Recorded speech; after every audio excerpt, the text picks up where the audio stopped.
I want to make a video on furnaces. I see many posts of people where their furnaces aren't working.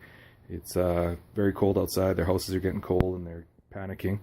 And to try to save people from having to get a service call in the middle of the night, which could cost them a small fortune, I thought I'd make this video that maybe can help people prepare, buy some stuff, and do it themselves.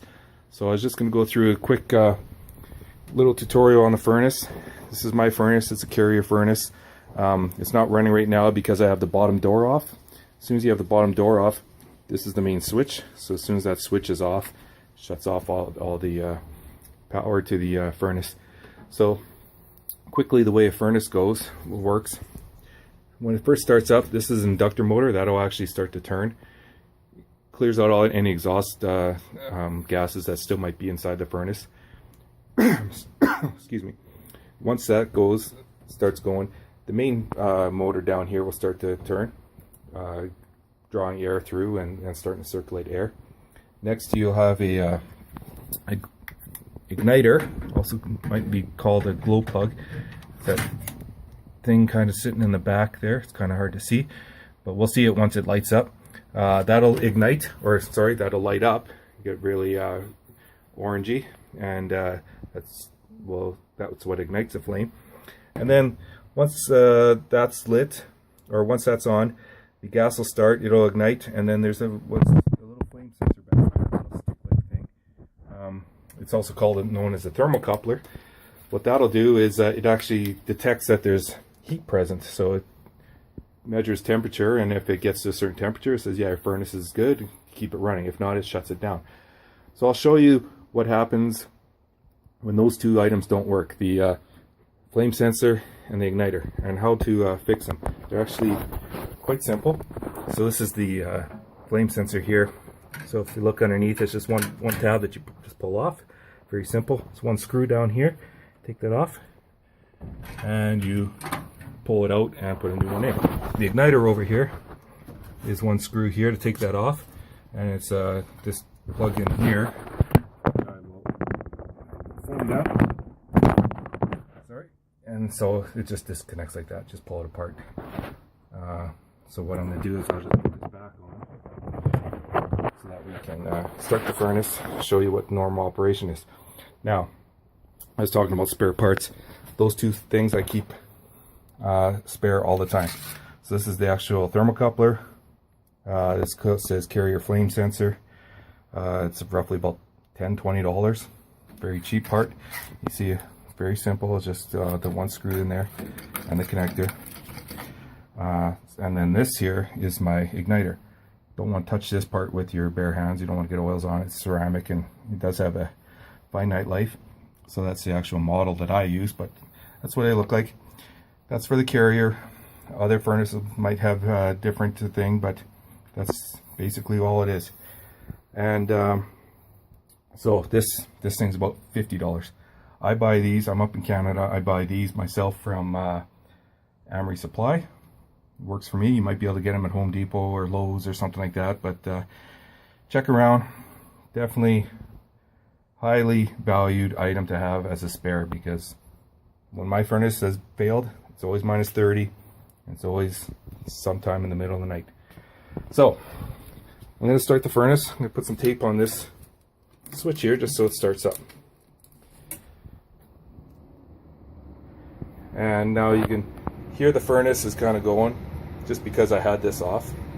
It's going to go just to circulate and stuff like that. It was in the middle of the run when I shut it off, so once everything gets normal, it's going to call for normal run. This thing will start. It's going to take a few seconds while it's doing that. And just there that goes. That's the first click. So that's the inductor motor starting up. You see it spinning. So it's exhausting any gases that are in there. So what we're going to see next, and back here, we're going to see the igniter start up. Might be able to hear the click. There, a little click.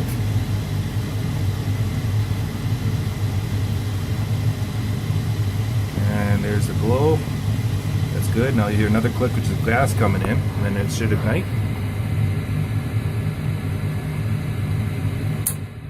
Click, and gas and ignition. now you should be able to see pretty good back in there. You see the flame sensor sticking in the flame. Because it's working, the furnace stays on. Now, what I'm going to do is I'm just going to pull this wire off, and the flames will shut off. And that's it.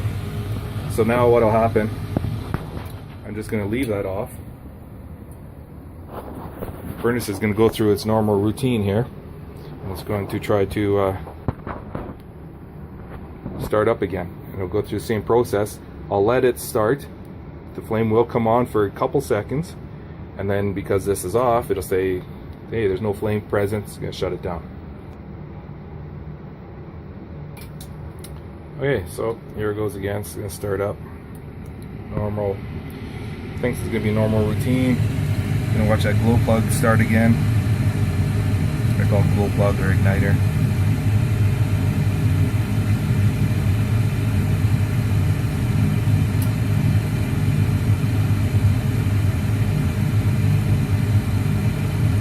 There we go.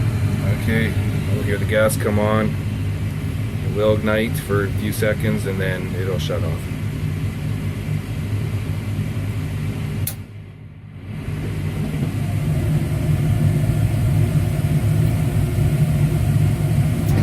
And there it's off. So now it's going to go through the same process. So what I'm going to do is I'm going to actually connect this back up this time. But I'm now going to disconnect this.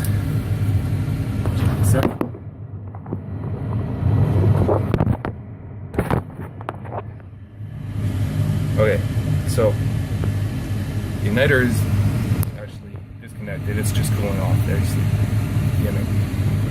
so this thing there, gas just went on. That was a click. You guys can't smell it, but I can smell gas. Flame sensor says there's no fire, so it shuts off. So it'll keep doing that, and that was because the igniter was, in this case, disconnected. But if it's open for you, that's what you'll see. So now I've connected it back up. It should go back to normal here. Glow plug starts. Gas will turn on.